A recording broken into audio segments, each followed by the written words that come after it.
Kita tahu kos biaya untuk menjadi gubernur dalam pilkada gubernur itu, pemilihan gubernur di sebuah provinsi, itu biayanya sangat mahal, sangat mahal.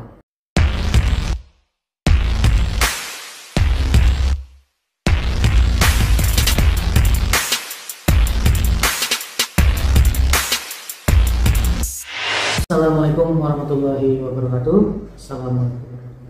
Selamat pagi teman-teman semuanya. Kembali lagi pada acara diskusi kita di Bincang Haris.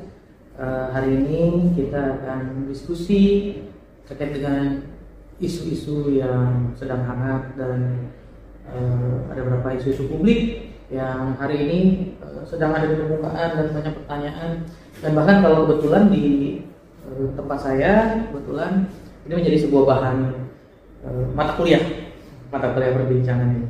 Nah, di Bincang Haris kali ini, tema yang akan kita angkat hari ini, diskusi kita angkat ini masih terkait dengan PJ, ya, pejabat yang ditunjuk oleh pemerintah, karena terkait dengan habisnya masa jabatan para kepala daerah pada tahun 2022 ini dan 2023. Dan yang menjadi permasalahan lainnya yaitu karena kita akan melaksanakan pemilu serentak, pilpres dan pilkada serentak.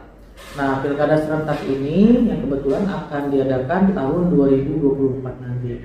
Nah, untuk itu karena tidak boleh terjadi kekosongan, maka ditunjuklah PJ. Nah, kita sebagaimana kita ketahui bersama bahwa ketika ditunjuknya PJ ini di tahun 2022 ini kemarin yang sudah habis di tanggal 12 Mei kemarin sudah dilantik oleh Menteri Dalam Negeri Bapak Tito Karnavian, dan itu tentunya sudah dipilih langsung oleh Presiden dengan rekomendasi yang diajukan oleh Kemendagri. Nah, sebagai mana kita ketahui bahwa tercatat di sini menjelang 2024 ini total dari 2022 2023 karena pilkada 2024 ya, tercatat ada sekitar 24 gubernur dan 248 bupati atau wali kota yang akan habis.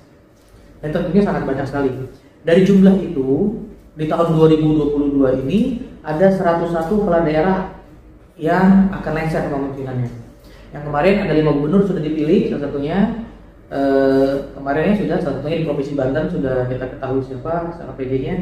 Dan sisanya di tahun 2023, artinya dari total kepala daerah itu baru 101 kepala daerah di tahun 2022 ini yang akan habis. Dan 2023 masih akan ada banyak PR-nya. Karena yang akan dilantik di 2022 ini 101 kepala daerah PJ.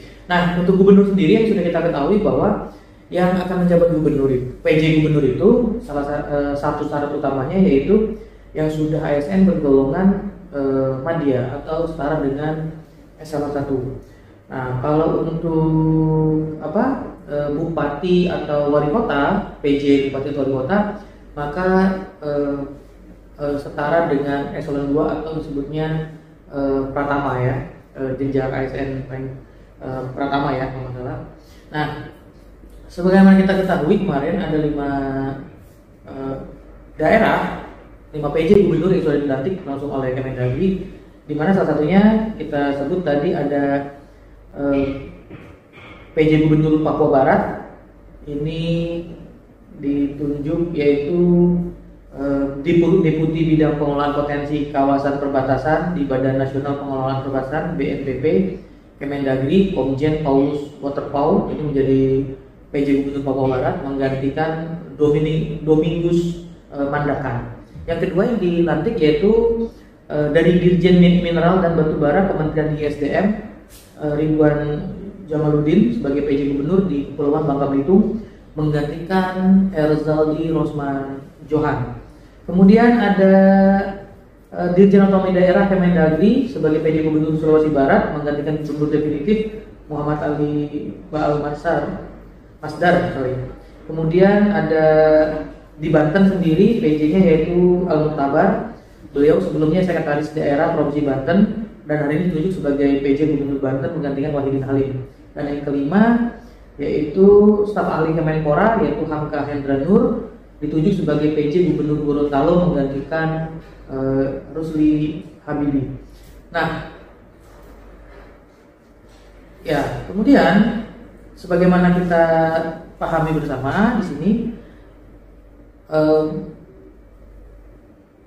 Ya, banyak yang bilang bahwa penunjukan PJ ini tidak demokratis karena yang disebut demokrasi itu harus terselenggaranya pilkada dan pemilu. Nah, ini juga menjadi sebuah catatan ketika misalkan lebih efektif pembangunan dan pemilu itu ditiadakan, artinya pilkada ditiadakan untuk di wilayah gubernur ya, zona gubernur, artinya hanya bupati dan wali kota. Ini perlu ada revisi dalam undang-undang pemilu kita tentunya. Nah, jika itu terjadi dan misalkan lebih efektif ditunjuk PJ sebagai, karena gubernur juga kan merupakan tangan panjangnya langsung pemerintah pusat, akselerasi kebijakan pemerintah pusat itu harus segera langsung dieksekusi di wilayah provinsi ya, provinsi. Sehingga ketika gubernur atau PJ gubernur ini dianggap nanti lebih efektif, ya saya pikir apa yang tidak mungkin misalkan nanti ke depan pemilihan gubernur itu ditunjuk langsung oleh presiden melalui Kemendagri. Jadi pilkada itu hanya untuk di daerah kabupaten dan wali kota saja atau kota saja ya, pemilih bupati atau wali kota saja. Nah, karena ongkos biaya untuk menjadi seorang gubernur sangat mahal sekali. Nah, maka sehingga banyak yang berbicara enaknya jadi PJ sekarang, apalagi kalau PJ-nya itu tahun 2022 dipilih. Karena sampai nanti di 2024 ini masih kurang lebih 2,5 tahun akan menjabat. Nah, untuk masa jabatannya ya, di sini juga saya mengutip dari beberapa literasi, kemudian dari media-media yang sudah ada, disebutkan bahwa gubernur PJ itu paling lama itu menjabat selama 1 tahun.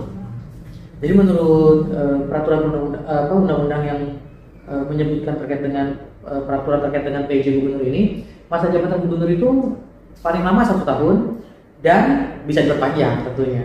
Nah, mekanisme yang dijalankan yaitu PJ ini bukan seenaknya mereka menjalankan roda pemerintahan segitu saja, tidak. Mereka juga harus tetap berkomunikasi dan membangun komunikasi politik dengan para DPRD dan sebagainya. Dan yang sebagaimana kita ketahui bersama-sama, ini setiap 3 bulan maka akan dievaluasi. Polanya yaitu PJ gubernur ini per 3 bulan membuat laporan dan itu langsung dievaluasi langsung oleh Kemendagri. Nah, sedangkan nanti PJ yang ada di bupati atau wali kota, di kabupaten atau di kota, itu laporan evaluasinya itu menyampaikannya ke gubernurnya, PJ gubernur. Nanti PJ gubernur melaporkan pada Kemendagri. Nah, setiap 3 bulan itu dievaluasi. Sehingga ketika 3 bulan dirasakan itu dievaluasi misalkan tidak berkembang atau tidak efektif atau dirasakan banyak permasalahan atau tidak layak atau gagal disebutnya ya, maka bisa dievaluasi dan bahkan bisa diganti. Nah, dari pernyataan Kemendagri ini bahwa masa jabatan PJ itu 1 tahun dan bisa dipanjang lagi. Nah, jika dalam dievaluasi 3 bulan itu mungkin kita juga 3 bulan nggak mungkin langsung diganti ya, mungkin 3 bulan pertama akan dilihat dievaluasi, lihat perbaikan di 3 bulan selanjutnya, yaitu berarti di 6 bulan. Jika di 6 bulan mungkin tidak ada perubahan, maka dan darurat sipil, artinya darurat, maka bisa langsung diganti. Tapi kalau misalkan baik-baik saja, misalkan bisa sampai setahun. 1 tahun itu akan dievaluasi kembali. Apakah akan ada nama sama untuk menempati PJ di tempat yang sama? Belum tentu. Nah, ini bisa saja terjadi rotasi, bisa saja terjadi pergantian, misalkan. Misalnya di Banten, misalkan Pak Al-Mukhtabar, apakah terus Pak Al-Mukhtabar sampai 2024? Oh, belum tentu. Belum tentu juga, belum. Dilihat dari evaluasi yang berjalan per 3 bulan ini.